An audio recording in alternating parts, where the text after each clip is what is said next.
जय Hind and hello guys, स्वागत है आपका आपके अपने YouTube चैनल ज्ञानदेव होस्ट में। एंड इस वीडियो में गाइस मैं आपको बताने वाला हूं BPSC 72nd CCE pre online form 2026 के बारे में कि कैसे आपको फॉर्म फिलअप करना है। गाइस इस वीडियो के अंदर आपको लेटेस्ट अपडेट के साथ में सभी प्रॉब्लम के हल सहित पूरा प्रोसेस बताया जाएगा। बहुत सारे कैंडिडेट यहाँ पर ओल्ड कैंडिडेट होकर के फॉर्म को भरना चाह रहे हैं, तो उनके सामने काफ़ी सारा इशू आ रहा है। वो कह रहे हैं कि हमारे सामने यहाँ पर अप्लाई का ऑप्शन नहीं आ रहा है। तो गाइस अगर आपको उस वाले लॉगिन करने में अप्लाई का इशू आ रहा है तो आप नया अकाउंट बना लीजिए, नई ईमेल आईडी और नंबर के साथ में। कोई भी प्रॉब्लम वाली बात नहीं है। ऐसा तो बिल्कुल नहीं है कि आपने जो पुराना अकाउंट बनाया हुआ है उसमें आपने फ़ीस पे कर रखी है और आपको दोबारा से फ़ीस पे करनी पड़ जाएगी, ऐसा कुछ है नहीं। तो आप नया अकाउंट बना लीजिए अगर आपको कोई इसमें उस इशू आ रहा है। इसके अलावा इस वीडियो के अंदर आपको बताऊँगा कि कैसे आपको फ़ोटो साइन अपलोड करना है, लाइव फ़ोटो अपलोड करना है, इसी के साथ में OTR कैसे करना है, क्वालिफिकेशन की जानकारी कैसे भरनी है, साथ ही साथ जो भी आपके इस फॉर्म से जुड़े हुए सवाल डाउट है वो भी अच्छे से क्लियर किए जाएंगे। वीडियो लॉन्ग हो सकती है बट चीज़ें अच्छे से एक्सप्लेन की जाएगी। चलिए शुरू करते हैं। अगर आपने अभी तक वीडियो को लाइक शेयर नहीं किया हो तो कर दे और चैनल को सब्सक्राइब करके बेल आइकन ऑन कर ले। फिर जो लिंक मैंने आपको इस वीडियो को डिस्क्रिप्शन में दिया है आप ओपन कर लेना, जो कि ओपन करना अनिवार्य है क्योंकि यहाँ से आपको काफ़ी चीज़ें अभी जानने को मिलेगी। इसमें 1230 पोस्ट निकाली गई है एंड इसमें सभी कैटेगरी कैंडिडेट के लिए 100 रुपये फीस है। और गाइज अगर आप किसी अन्य स्टेट से फॉर्म को भरते हैं तो फीस तो आपको 100 ही पे करनी होगी, बट आपको यहाँ पर जनरल कैटेगरी के अंदर काउंट किया जाएगा। भले ही आपकी स्टेट के अंदर कैटेगरी SC क्यों ना हो, ST क्यों ना हो, OBC क्यों ना हो, बट आपको जनरल के अंदर ही रखा जाएगा क्योंकि रिजर्वेशन का फ़ायदा अन्य स्टेट के कैंडिडेट को नहीं दिया जाता है। फिर आप जानेंगे कि कौन सी कैटेगरी के लिए कितनी वैकेंसी है। अप्लाई करने के लिए आपसे बैचलर डिग्री, अगर आपने किसी भी डिसिप्लिन में किसी भी स्ट्रीम में कोई भी ग्रेजुएशन वाली कैटेगरी वाला कोर्स किया है तो आप अप्लाई करने के लिए एलिजिबल है। एंड अगर आपको CDPO पर अप्लाई करना है तो वो भी आप कर सकते हैं। अगर आप BPSC 72nd पर अप्लाई करेंगे तो फीस पहले पे करनी होगी और अगर आप CDPO पर अप्लाई करेंगे तो फीस आपको बाद में पे करनी है। क्योंकि मेरे सामने CDPO में जब मैं अप्लाई करने के लिए जा रहा था तो पेमेंट का ऑप्शन नहीं आ रहा था, तो इसका मतलब है कि बाद में ही आपको पे करनी पड़ेगी। फिर आप एज लिमिट देखेंगे, आपका जो सिलेक्शन प्रोसेस है, प्री एग्जाम का पैटर्न, मेन एग्जाम का पैटर्न, ये सभी इन्फॉर्मेशन यहाँ पर आपको दी गई है। अब जब आप सभी इन्फॉर्मेशन जान ले और गाइज अगर आपने अभी तक फॉर्म नहीं भरा तो आप 31 मई 2026 तक फॉर्म को भर सकते हैं। इसके लिए आपको क्या करना होगा, इंपॉर्टेंट लिंक के सेक्शन में आकर के अप्लाई ऑनलाइन लिंक ओपन करना है। इसके बाद गाइज आपके सामने BPSC की ऑफिशियल वेबसाइट आ जाएगी, जैसे कि आप वीडियो में देख सकते हैं। मैं इसको थोड़ा जूम कर लेता हूं ताकि जानकारी अच्छे से आपको वीडियो के अंदर दिख सके। अब आप यहां पर जब आ जाए, अगर आपका पहले से BPSC की इस वेबसाइट के ऊपर अकाउंट बना हुआ है तो गाइज आपको यहां पर दोबारा रजिस्ट्रेशन करने की आवश्यकता नहीं है, आप डायरेक्टली लॉगिन करेंगे। इसके लिए आप यहाँ पर इसमें क्या करेंगे, आपका रजिस्टर्ड ईमेल ID या फिर मोबाइल नंबर या फिर यूजर नेम, कोई एक चीज़ आप यहाँ पर डालेंगे। मैं आपको सजेस्ट कर रहा हूँ कि या तो आप ईमेल ID यूज कर ले या फिर नंबर डाल दे जो आपने रजिस्टर किया था। उसके बाद जो पासवर्ड आपने बनाया था वो पासवर्ड डालेंगे और लॉगिन के ऊपर क्लिक करके लॉगिन कर लेंगे। एंड गाइज अगर आप पहले से रजिस्टर्ड है बट अपना जो पासवर्ड है वो भूल चुके हैं तो आपको यहाँ पर forgot reset password new user, यानी कि अगर आपने रिसेंट में पिछले 2-3 साल के अंदर इसमें अकाउंट क्रिएट किया था जब से OTR वाली सुविधा लॉन्च हुई है, तो आप यहाँ पर forgot reset password new user इसके ऊपर क्लिक करेंगे। देन आपके सामने इस तरह का इंटरफेस आएगा। अब आपको यहाँ पर आपकी रजिस्टर्ड ईमेल ID डालनी है और उसके बाद में गेट OTP के ऊपर क्लिक करना है। आपकी ईमेल के ऊपर OTP जाएगा। अगर OTP का एक्सेस आपके पास नहीं है तो आप मोबाइल नंबर सेलेक्ट करके नंबर डालना, गेट OTP करना, नंबर के ऊपर OTP जाएगा, वो आप यहाँ पर डालेंगे और वेरीफाई OTP करेंगे। उसके बाद में जो डेट ऑफ बर्थ आपने फॉर्म के अंदर भरी थी जब अपना अकाउंट बनाया था वो आप यहाँ पर डालेंगे और सबमिट कर देंगे। इसके बाद गाइज आपको यहाँ पर न्यू पासवर्ड सेंड किया जाएगा जिसका इस्तेमाल करके आप इसमें लॉगिन हो जाएंगे। बट गाइज अगर आप फ्रेशर है, आपने इस वेबसाइट का इस्तेमाल करके कोई फॉर्म भरा नहीं, पहली बार आप कोई फॉर्म भरने वाले हैं, तो आपको यहाँ पर इसमें अकाउंट क्रिएट करना होगा। इसके लिए आप new registration, one time registration, इसके ऊपर क्लिक करेंगे। देन आपके सामने इस तरह का इंटरफेस आएगा, जैसे कि आप वीडियो में देख सकते हैं। आपके सामने इंस्ट्रक्शंस आएंगे, आप इन सभी को यहाँ पर चेक करते हुए नीचे की तरफ क्लोज के ऊपर क्लिक करेंगे। अब आप यहाँ पर आपकी वन टाइम रजिस्ट्रेशन यानी कि OTR की इन्फॉर्मेशन फिल करेंगे। तो सबसे पहले इसमें आपको आपकी ईमेल ID डालनी है। मैं आपको बता दूं कि जो आप ईमेल ID यूज कर रहे हैं उसका एक्सेस आपके पास होना चाहिए, यानी कि अभी आप उसको चेक कर सके, ये हालत में आपके पास वो ईमेल ID रहनी चाहिए। तो तो आप अपनी ईमेल आईडी यहाँ पर डालिए, गेट ओटीपी के ऊपर क्लिक कीजिए। एंड गाइज अगर आपको इनबॉक्स के अंदर ओटीपी देखने को नहीं मिल रहा है तो जो स्पैम फोल्डर होता है ईमेल में, हर ईमेल में होता है, वो स्पैम फोल्डर चेक कीजिए, वहाँ पर आपको 100% ओटीपी मिल जाएगा। वो ओटीपी यहाँ पर डालिए और वेरीफाई ओटीपी कर दीजिए। उसके बाद सेम तरीके से आप यहाँ पर मोबाइल नंबर डालेंगे और आपको यहाँ पर प्रेफर किया जा रहा है जो आप नंबर यूज कर रहे हैं वो नंबर आपका आधार के साथ में भी लिंक होना चाहिए। एंड जैसे ही आप यहाँ पर नंबर डालें, गेट ओटीपी कीजिए, आपके नंबर के ऊपर एक ओटीपी जाएगा जो कि आप यहाँ पर डालिए और वेरीफाई ओटीपी कर दीजिए। इसके बाद में गाइज आप यहाँ पर एक पासवर्ड बनाएंगे। पासवर्ड आपका कैसा, उसका आप डेमो देख लीजिए। पासवर्ड के अंदर इंग्लिश का कैपिटल लेटर कम से कम एक, स्मॉल लेटर कम से कम एक स्पेशल कैरेक्टर, साथ ही डिजिट, कुछ इस तरह का पासवर्ड आपको बनाना है और उस पासवर्ड को दोबारा डाल करके यहाँ पर वेरीफाई कर देना है। फिर आता है कैंडिडेट नेम। अब यहाँ पर आपको आपका नाम एंटर करना है। गाइज ये जो नाम आप यहाँ पर फिल कर रहे हैं ये आप आपके 10th के सर्टिफिकेट के अकॉर्डिंग फिल करना।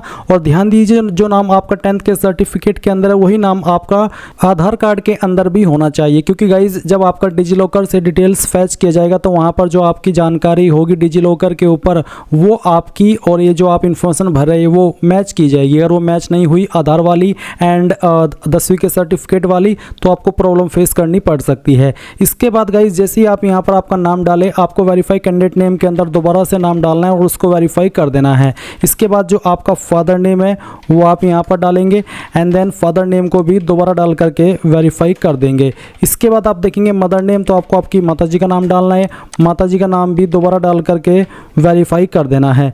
इसके बाद नीचे की तरफ आएगा कैंडिडेट डेट ऑफ बर्थ, तो आपको यहाँ पर इसमें इस तरह से क्लिक करना है और जो भी आपका डेट ऑफ बर्थ है वो आपको सेलेक्ट कर लेना है। पहले आप यहाँ से आपका ईयर सेलेक्ट कर लीजिए, फिर यहाँ से जो भी आपका मंथ है वो आपको सेलेक्ट करना होगा और फिर यहाँ से डे, तो आपका डेट ऑफ बर्थ आ जाएगा। इसके बाद अगेन आपको आपके डेट ऑफ बर्थ को सेलेक्ट करना है और वेरीफाई कर देना है। तो यहाँ से आप ईयर सेलेक्ट कीजिए, फिर मंथ और उसके बाद में डे, तो आपका डेट ऑफ बर्थ आ जाएगा। इसके बाद आएगा आपका जेंडर, तो आपको जेंडर सेलेक्ट कर लेना है, मेल फीमेल या ट्रांसजेंडर। उसके बाद जेंडर को भी दोबारा सेलेक्ट करके वेरीफाई करना है। फिर आप यहाँ पर ये जो कोड आएगा वो कोड आप यहाँ पर डालिए, आई एग्री इसके ऊपर क्लिक कीजिए और प्रीव्यू एंड रजिस्टर इसके ऊपर क्लिक कीजिए। अब आपने यहाँ पर जो भी इन्फॉर्मेशन भरी है वो आपके सामने है और इस तरह से है जैसे कि आप यहाँ पर वीडियो में देख पा रहे हैं। अभी आपको एक एक इन्फॉर्मेशन को अच्छे से चेक कर लेना है और इन बॉक्स के ऊपर टिक करना है। इनके ऊपर राइट टिक करने का मतलब ये होता है कि आपने इन जानकारी को चेक कर लिया है और आपके अकॉर्डिंग ये सभी जानकारी सही है, क्योंकि इसके बाद में आप इन जानकारी में कोई भी चेंजेस नहीं कर पाएंगे। तो आप यहाँ पर इस तरह से टिक कीजिए। सभी के ऊपर टिक करने के बाद आप यहाँ पर कंफर्म दर्शन इसके ऊपर क्लिक करेंगे। अब आपके सामने यहाँ पर एक सवाल आता है कि are you sure you want to redirect to DigiLocker, क्या आप श्योर है आप डिजिलॉकर के लिए रिडायरेक्ट होना चाहते हैं? तो आप यहाँ पर अगर नो करेंगे तो आप डायरेक्टली अपना जो रजिस्ट्रेशन है वो कर लेंगे। जैसे कि मैं अगर यहाँ पर नो करता हूँ तो नो करने के बाद में गाइज आप यहाँ पर इस वाले इंटरफेस पर आ चुके हैं। अब आप जो आपका रजिस्ट्रेशन है वो हो चुका है। अभी यहाँ पर जो अभी आपने ईमेल आईडी रजिस्टर की है, फिर जो नंबर रजिस्टर किया है उसका इस्तेमाल करके लॉगिन हो सकते हैं।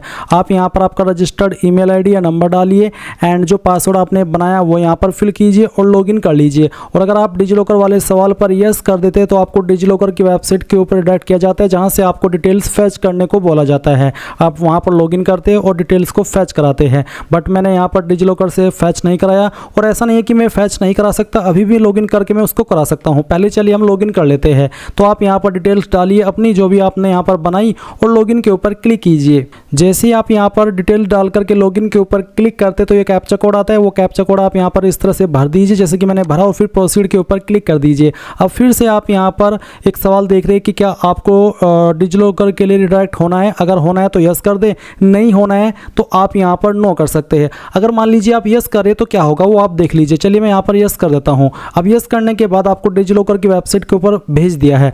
अगर आपका डिजिलॉकर के ऊपर अकाउंट नहीं बना हुआ है तो आप यहाँ पर साइन अप के ऊपर क्लिक करके अकाउंट बना सकते हैं। इसमें आपको आपका मोबाइल नंबर डालना है जो आप रजिस्टर करना चाहते हैं।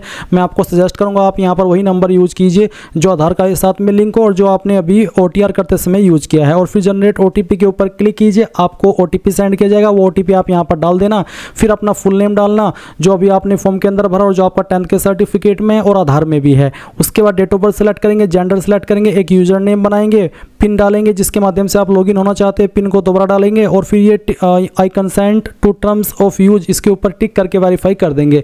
देन आपका डिजिलॉकर अकाउंट बन जाएगा। उसके बाद यहाँ पर आप इसमें अपना जो अकाउंट है वो लॉगिन करेंगे। चलिए यहाँ पर आप इसमें लॉगिन हो जाइए। इसके बाद गाइज जो नंबर आपका डिजिलॉकर अकाउंट पर आपने रजिस्टर किया है उसके ऊपर एक OTP जाएगा, वो आप यहाँ पर डालिए और साइन इन इसके ऊपर क्लिक कीजिए। इसके ऊपर क्लिक करने के बाद में यहाँ पर प्रोसीड विद KYC, आपको आपका आधार नंबर डालना है और वेरीफाई इसके ऊपर क्लिक करना है। जैसे ही आपका यहाँ पर KYC हो जाए तो आप यहाँ पर रिटर्न टू BPSC ऑनलाइन इसके ऊपर क्लिक करेंगे और यहाँ से आप यस कर देंगे। यस करने के बाद में आपको यहाँ पर इसी वेबसाइट के ऊपर सेंड किया जाएगा। और अगर आप यहाँ पर डायरेक्टली मेन डैशबोर्ड पर नहीं पहुँच पाते तो आपको यहाँ पर इसमें लॉगिन वाले सेक्शन का इस्तेमाल करके लॉगिन हो जाना है। यानी कि आपको आपका रजिस्टर ईमेल या नंबर इस्तेमाल करना है, आपने जो पासवर्ड बनाया था वो डालना है और लॉगिन के ऊपर क्लिक करना है। इसके बाद यहाँ पर लॉगिन करने के लिए आप ये कैप्चा कोड डालेंगे और प्रोसीड के ऊपर क्लिक कर देंगे। इसके बाद गाइज यहाँ पर अगेन आपको बोला जा रहा है कि क्या आप डिजिलॉकर के लिए रिडायरेक्ट होना चाहते हैं, अगर हाँ तो यस, नहीं तो आप नो करेंगे। इसके बाद आपके सामने यहाँ पर कुछ इस तरह का इंटरफेस आएगा जैसे कि आप वीडियो में देख पा रहे हैं। अभी आपको यहाँ पर प्रोफाइल क्रिएशन इसके ऊपर क्लिक करना है। एंड गाइज अगर आप पहले से रजिस्टर्ड है तो आप क्या करेंगे, आप यहाँ पर माई अकाउंट के सेक्शन पर जाएंगे। माई अकाउंट के सेक्शन पर जाने के बाद में आपको यहाँ पर अनलॉक प्रोफाइल के ऊपर क्लिक करना है। आपके नंबर और ईमेल दोनों के ऊपर OTP सेंड किए जाएंगे। जैसे ही आप दोनों OTP डाल करके आगे बढ़ेंगे तो आपकी जो प्रोफाइल क्रिएशन का सेक्शन है वो एक्टिव हो जाएगा और आप जो इन्फॉर्मेशन एडिट करना चाहे वो इन्फॉर्मेशन आप आराम से एडिट कर सकते हैं। बट आप तो फ्रेशर है इसलिए आपके सामने यहाँ पर प्रोफाइल क्रिएशन का सेक्शन आ रहा है। अब यहाँ पर गाइज जैसे कि आपने नाम भरा पर्सनल डिटेल में, अब आपको आपका नाम हिंदी के अंदर यहाँ पर फिल करना है। तो यहाँ जो भी आपका नाम है हिंदी के अंदर वो आप यहाँ पर इस तरह से फिल कर दीजिए जैसे कि मैं आपको यहाँ पर फिल करके दिखा रहा हूँ। उसके बाद आप यहाँ पर क्या करेंगे, आपको यहाँ पर मैरिटल स्टेटस सेलेक्ट करना होगा, मैरिड हो, अनमैरिड हो या अदर्स, जो भी आपका स्टेटस है वो आप यहाँ पर सेलेक्ट कर लीजिए। फिर जो भी आपने स्टेटस सेलेक्ट किया उसको दोबारा सेलेक्ट करके वेरीफाई कर लीजिए। ID टाइप में आप यहाँ पर कोई एक ID सेलेक्ट कर लीजिए जो भी आपके पास इनमें से ID है, जैसे कि यहाँ पर आधार कार्ड है, पैन कार्ड है, ड्राइविंग लाइसेंस है, इनमें से कोई एक ID आपके पास होनी ही चाहिए। तो जो भी ID आपने सेलेक्ट की है वो सेलेक्ट करने के बाद में आप यहाँ पर वो ID का नंबर 1.10 के अंदर फिल कर देंगे, ये जो सेक्शन है। साथ ही गाइज आप देखेंगे 1.11 बॉडी आइडेंटिफिकेशन मार्क, आपकी बॉडी के ऊपर ऐसा निशान जिससे आपकी बॉडी की पहचान होती है। ये निशान आपकी बॉडी के ऊपर कहीं पर भी हो सकता है, जैसे कि जलने का, कटने का, कोई बर्थ मार्क, आप उस निशान के बारे में यहाँ पर लिख देना। अगर कोई निशान न हो, बिल्कुल बॉडी क्लीन हो तो आप यहाँ पर नो मार्क लिख सकते हैं। उसके बाद 1.11.1 have you ever changed your name, क्या आपने कभी आपका नाम बदला है, अगर हाँ तो यस, नहीं तो आप नो करेंगे। उसके बाद यहाँ पर एक पॉइंट और है 1.12 के रूप में कि are you a citizen of India, क्या भारत के नागरिक है, तो आप इसमें यस कर दीजिए। फिर यहाँ पर आपके सामने एक सवाल है, क्या आप और आपके पिता बिहार के स्थायी यानी कि मूल निवासी है, अगर है तो यस कर देंगे, नहीं है तो नो करेंगे। फिर उसके बाद में यहाँ पर आपको पूछा है कि सत्यापित करें, यानी कि इस आंसर को आपको दोबारा से देना है, तो आप दोबारा से फिर से इसमें यस कर देना, अगर नहीं है तो आप नो कर सकते हैं। और नो करने पर जो बिहार के अलावा अन्य स्टेट से इस फॉर्म को भरेंगे उनको जनरल कैटेगरी के अंदर काउंट किया जाएगा। अगर मैं यहाँ पर नो कर देता हूँ तो कोई अतिरिक्त ऑप्शन नहीं आता और यस करता हूँ तो भी यहाँ पर कोई अतिरिक्त ऑप्शन अभी के लिए नहीं आ रहा है। हाँ आ रहा है, जो कि है, माफ़ी चाहता हूँ, रेसिडेंस सर्टिफिकेट का, यानी कि आपको आपकी कास्ट सर्टिफिकेट की जानकारी देनी है और ये जो बिहार के कैंडिडेट हैं उन्हीं को देनी है। तो जो भी आपका निवास प्रमाण पत्र है उसका जो सर्टिफिकेट नंबर है वो आप यहाँ पर डाल देंगे और कब ये सर्टिफिकेट इशू हुआ है वो डेट भी आप यहाँ पर इस तरह से सिलेक्ट कर लेंगे। फिर यहाँ पर नीचे आती है कास्ट कैटेगरी डिटेल, तो आपसे पूछा है कि do you belong to reserved category, क्या आप रिजर्व्ड कैटेगरी से बिलोंग करते हैं, अगर हाँ तो यस कर देंगे। यस करने पर फिर आपको बतानी होगी कि आपकी इनमें से रिजर्व्ड कैटेगरी कौन सी, जैसे कि EWS, SC, ST, EBC, BC जो भी है वो आप यहाँ पर सिलेक्ट कर लेना। फिर उस कैटेगरी को दोबारा सेलेक्ट करके वेरीफाई कर लेना। उसके बाद में सिलेक्ट कास्ट नेम, अब आपकी इनमें से कौन सी कास्ट है वो कास्ट आपको यहाँ पर सेलेक्ट कर लेनी है। उसके बाद में यहाँ पर आप देखेंगे एनसीएल सर्टिफिकेट नंबर, यानी कि जो आपका कास्ट सर्टिफिकेट नंबर है वो आपको यहाँ पर देना है और ये भी आपका बिहार स्टेट के द्वारा जारी होना चाहिए। अब चलिए कास्ट सर्टिफिकेट से संबंधित कुछ जानकारी मैं आपको देता हूँ कि आपको कास्ट सर्टिफिकेट की इन्फॉर्मेशन कैसे फिल करनी है। मेरे पास जो कास्ट सर्टिफिकेट है ये यूपी स्टेट के द्वारा जारी हुआ है और कुछ इसी तरह का आपका जो बिहार स्टेट का है वो भी जारी हुआ होगा। तो आपको क्या करना है, कहाँ से क्या जानकारी समझनी है वो आपको यहाँ पर देख लेना है। तो इस तरह का आपका सर्टिफिकेट होगा। ये जाति प्रमाण पत्र है, इसमें कहाँ पर क्या जानकारी लिखी है मैं आपको बताता हूँ। ये यहाँ पर सर्टिफिकेट नंबर मांगा है, तो जो आपका प्रमाण पत्र क्रमांक होता है यही आपका सर्टिफिकेट होता है, सर्टिफिकेट नंबर होता है, वो आप यहाँ पर डाल देना।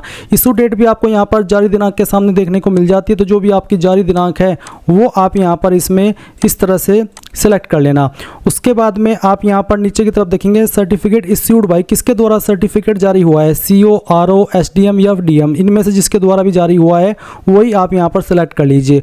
उसके बाद एक और सवाल है कि क्या आप एक ग्रैंडसन या फिर ग्रैंड डॉटर है फ्रीडम फाइटर के, अगर हाँ तो यस, नहीं तो आपको नो करना है। उसके बाद फिजिकल मेजरमेंट की जानकारी देनी होगी, आपकी हाइट सेंटीमीटर के अंदर कितनी है वो आपको यहाँ पर लिख देना है।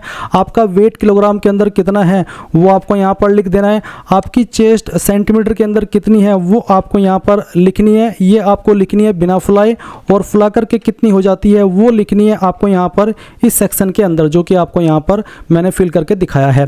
इसके बाद यहाँ पर दिव्यांगता संबंधी जानकारी है, तो आपसे पूछेगी कि आप दिव्यांग हैं, अगर हाँ तो यस, नहीं तो आप नो करेंगे। उसके बाद में स्पोर्ट्स डिटेल में पूछेगी कि आप एक मेधावी खिलाड़ी है, अगर है तो यस करके आपको आगे चल करके उसकी जानकारी देनी पड़ सकती है, अगर नहीं है तो आप यहाँ पर सिंपली नो कर दीजिए। फिर क्या आप एक भूतपूर्व सैनिक है जो कि आर्मी, नेवी, एयरफोर्स के है, तो ही आप इसमें यस कर सकते हैं, अगर है तो यस, नहीं तो आप नो करेंगे। फिर पूछेगी कि आप एक NCC कैडेट है, अगर है तो आपको यस करना है, नहीं तो नो करेंगे। फिर सरकारी कर्मचारी होने संबंधी विवरण, क्या आप बिहार सरकार की कर्मचारी है, अगर है तो यस, नहीं तो यहाँ पर भी आपको नो करना है। इसके बाद आप सेव के ऊपर क्लिक करके इन सभी जानकारी को सेव कर देंगे। अब आपके सामने यहाँ पर स्टेप 2 आ जाएगा एड्रेस इन्फॉर्मेशन का। तो यहाँ पर पहले आपको जो आपका फादर परमानेंट एड्रेस है, यानी कि पिता का स्थायी पता है, वो देना है। तो जो भी आपका पिता का परमानेंट एड्रेस है वो आप यहाँ पर लाइन 1, 2, 3 के अंदर डाल दीजिए।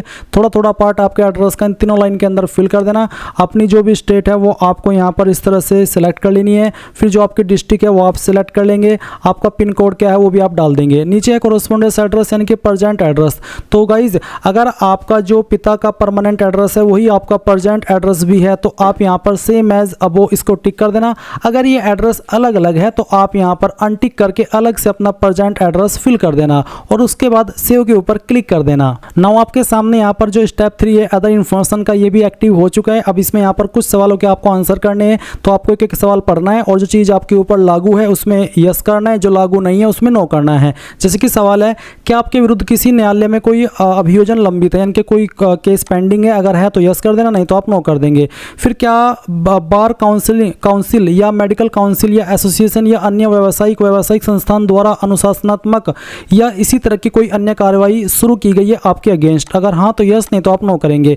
क्या आपके विरुद्ध सरकारी अर्ध सरकारी संगठनों द्वारा कोई अनुशासनात्मक कार्यवाही शुरू की गई है, अगर हाँ तो यस, नहीं तो यहाँ पर भी नो करना है।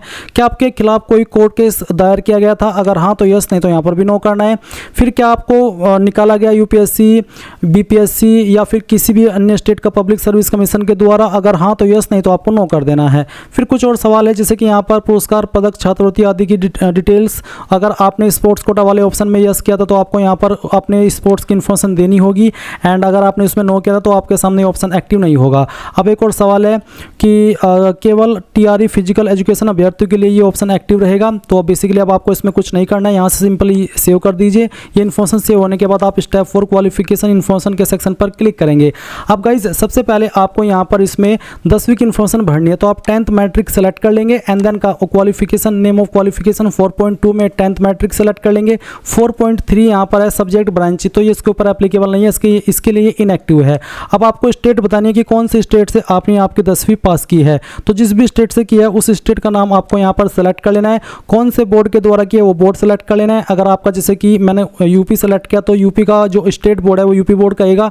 इसी प्रकार से अगर आपका बोर्ड यहाँ पर है जैसे कि BSEB भी है, जो बिहार से है तो वो यहाँ पर BSEB सेलेक्ट कर लेंगे। अगर CBSE से किए तो CBSE। तो बेसिकली कहने का ये मतलब है कि जो भी आपका बोर्ड है वो बोर्ड आप सेलेक्ट कर लेना। फिर क्वालिफिकेशन स्टेटस में आप पास, क्वालिफाई सेलेक्ट कर लेंगे।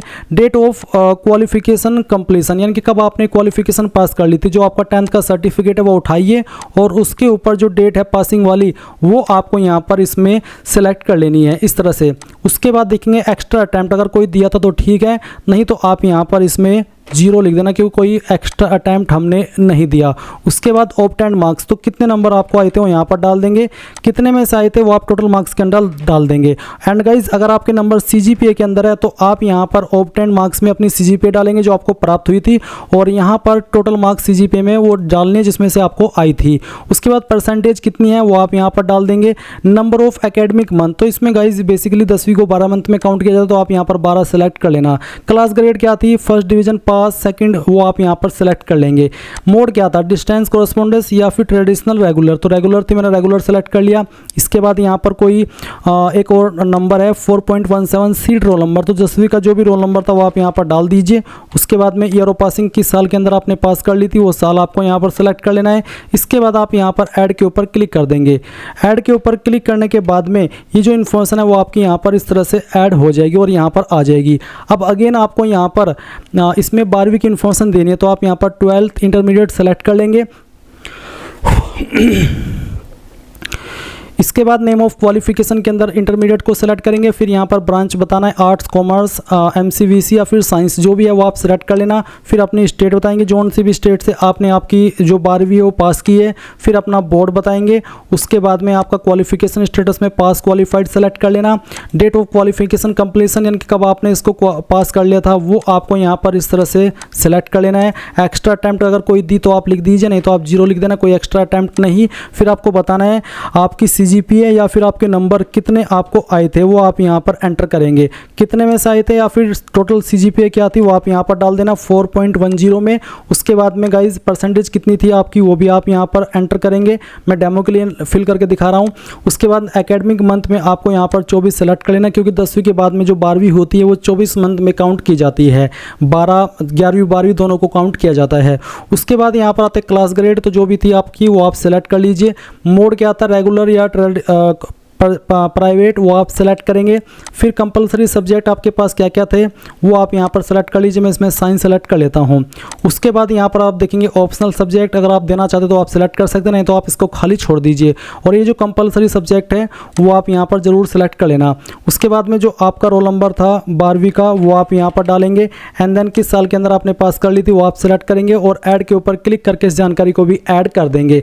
अब आती है आपकी ग्रेजुएशन की जानकारी, तो यहाँ पर आइए अगेन इसमें क्या करेंगे आप देख सकते हैं 12वीं के बाद में डिप्लोमा का ऑप्शन है, फिर ग्रेजुएट का, तो मैं ग्रेजुएट सेलेक्ट कर लेता हूँ। फिर नेम ऑफ क्वालिफिकेशन, तो किस फील्ड वाली क्वालिफिकेशन आपने की है, जैसे कि यहाँ पर काफ़ी सारी क्वालिफिकेशन आपको देखने को मिल जाएगी।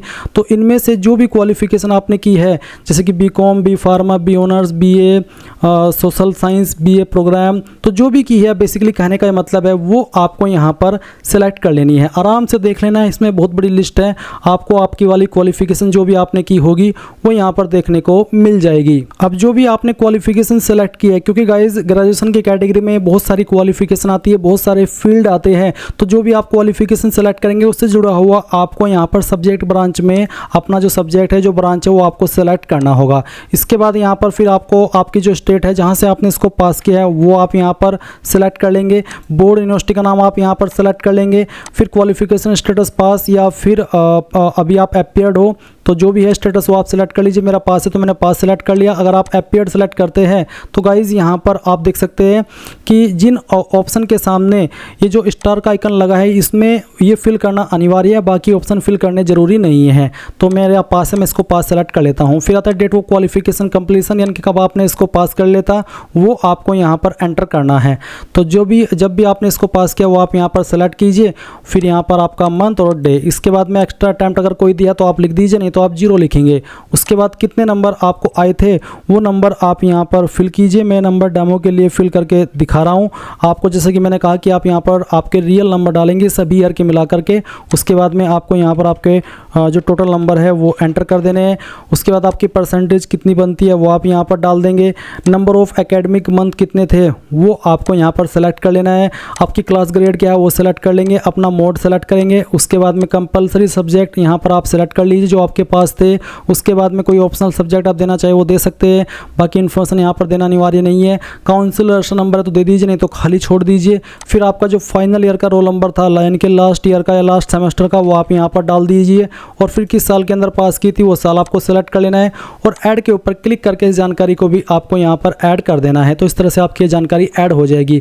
अब अगर आपने कोई और क्वालिफिकेशन भी किया और आप उसको देना चाहते तो दे सकते हैं। वैसे अप्लाई करने के लिए इस वैकेंसी पर आपसे ग्रेजुएट की योग्यता मांगी है। अब गाइज आप क्या करेंगे, आप यहाँ पर सेव के ऊपर क्लिक करके इसको कंफर्म कर देंगे। कंफर्म करते ही डिटेल्स आपकी सेव हो जाएगी। इसके बाद आपको स्टेप 5 एक्सपीरियंस इन्फॉर्मेशन के सेक्शन पर क्लिक करना है। एक्सपीरियंस इस वैकेंसी पर अप्लाई करने के लिए जरूरी नहीं है, तो आप यहाँ पर इसमें नो करके सेव कर देना। उसके बाद आप स्टेप 6 के ऊपर आएंगे और यहाँ पर आपको जो आपका लाइव फोटो है वो कैप्चर करना है। तो कैप्चर लाइव फोटो इसके ऊपर क्लिक कीजिए। 5 सेकंड में आपका कैमरा ओपन हो जाएगा। तो आप यहाँ पर आपका जो फोटो है वो कैप्चर कर लेंगे। चलिए मैं यहाँ पर इसको कैप्चर कर लेता हूँ। जैसे ही कैमरा ऑन हो आप सिंपली आपको कैमरे में आना है, सेट इमेज इसके ऊपर क्लिक कर देना है। इसके बाद आप यहाँ पर देख सकते हैं फोटो अपलोडेड सक्सेसफुली एंड उसके बाद आप ओके कर देंगे। ओके करने के बाद नीचे की तरफ आएंगे और यहाँ पर आपको सिग्नेचर अपलोड करना है। यहाँ पर पहले आपको बोला है सिग्नेचर इंग्लिश के अंदर अपलोड करने को और नीचे हिंदी के अंदर।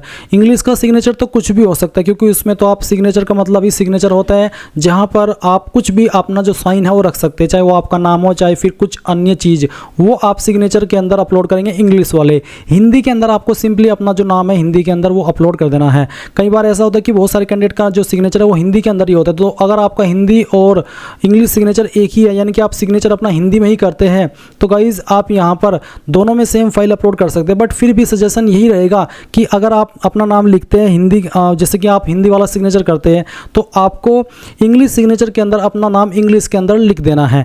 और अगर आपका जो सिग्नेचर है वो इंग्लिश वाला अलग है, हिंदी के अंदर आपको फिर अपना सिंपल नाम लिखना होगा। इंग्लिश वालों को तो हिंदी के अंदर सिंपल नाम लिखना होगा, जो मेनली सिग्नेचर अपना इंग्लिश के अंदर करते हैं, और जो मेनली सिग्नेचर अपना हिंदी के अंदर करते हैं उनको इंग्लिश के अंदर अपना नाम सिंपली लिख देना है और हिंदी के अंदर जो भी उनका सिग्नेचर है वो यहाँ पर अपलोड कर देना है।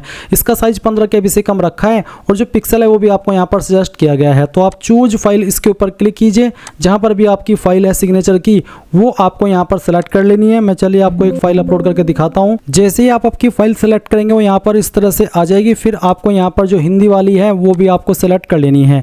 तो जहाँ पर भी आपकी हिंदी फाइल है वो आप सेलेक्ट करेंगे। मैं चलिए यहाँ पर एक फाइल हिंदी वाली आपको सिग्नेचर की अपलोड करके दिखा देता हूं। तो यहाँ पर आपको आपका हिंदी वाला फाइल सिग्नेचर का इस तरह से सेलेक्ट कर लेना है और उसके बाद में आप सेव के ऊपर क्लिक करेंगे। अब देख लीजिए signature image uploaded successfully. Guys अगर उनका जो पिक्सल यहाँ पर आपको सजेस्ट किया गया है उनके बीच में न हुआ तो आपका जो सिग्नेचर है वो अपलोड नहीं हो पाएगा।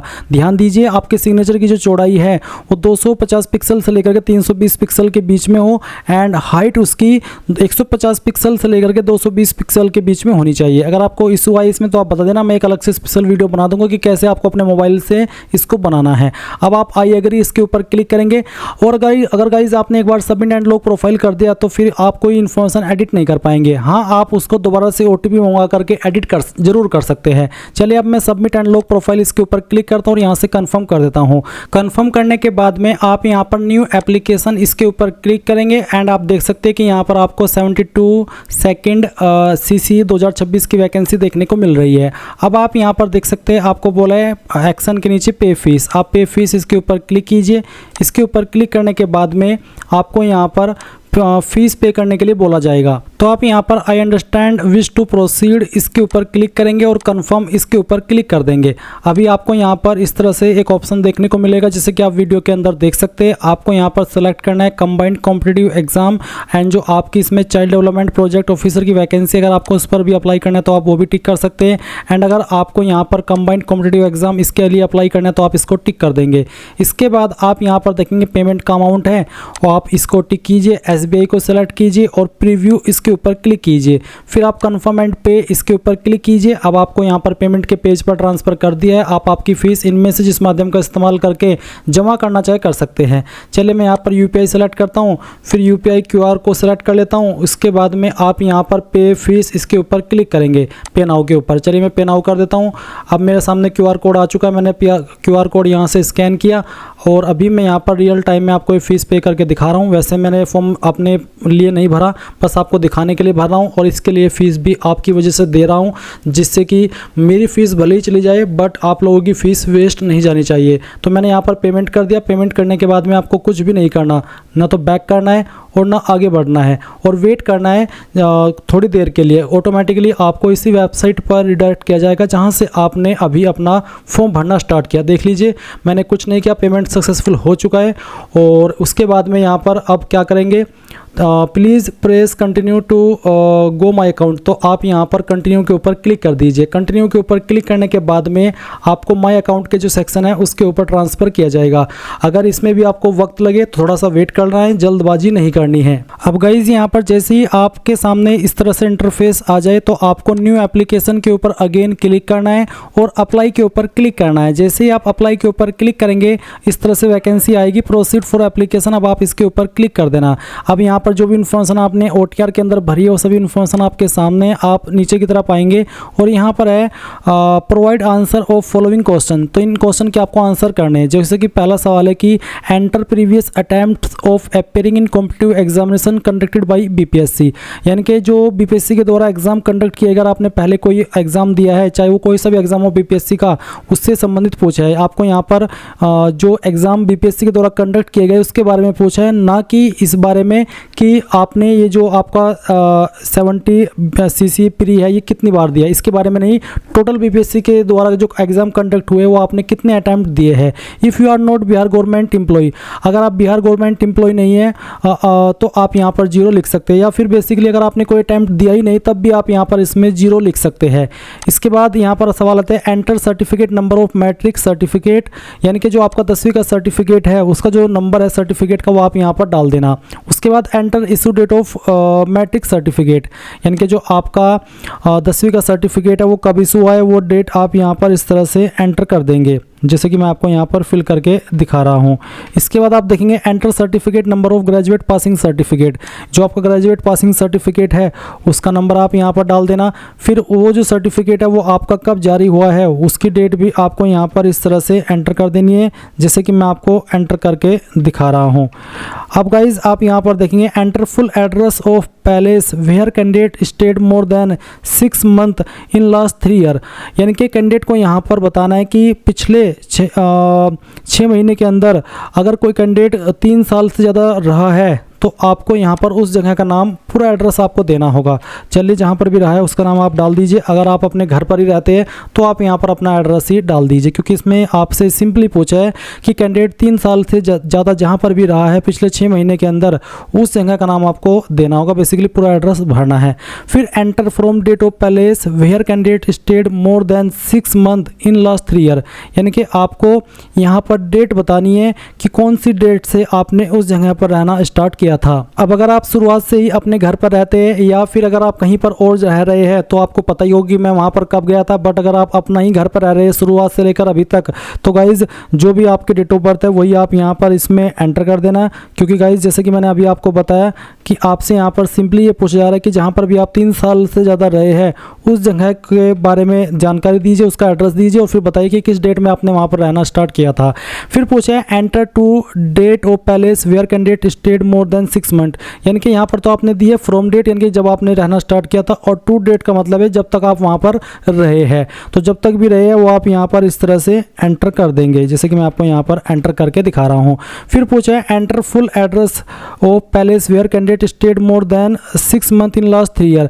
अब यहाँ पर ऐसा भी होता है कई बार कि एक कैंडिडेट 2-3 जगह पर स्टे कर लेता है, तो ऐसे में यहाँ पर 9 पॉइंट में भी आपसे यही सवाल पूछा रहा है। अगर आप पिछले 3 साल के अंदर 6 महीने से ज़्यादा कहीं और कहीं पर भी रहे हैं तो आपको यहाँ पर अब 9 पॉइंट के अंदर उसकी जानकारी देनी है।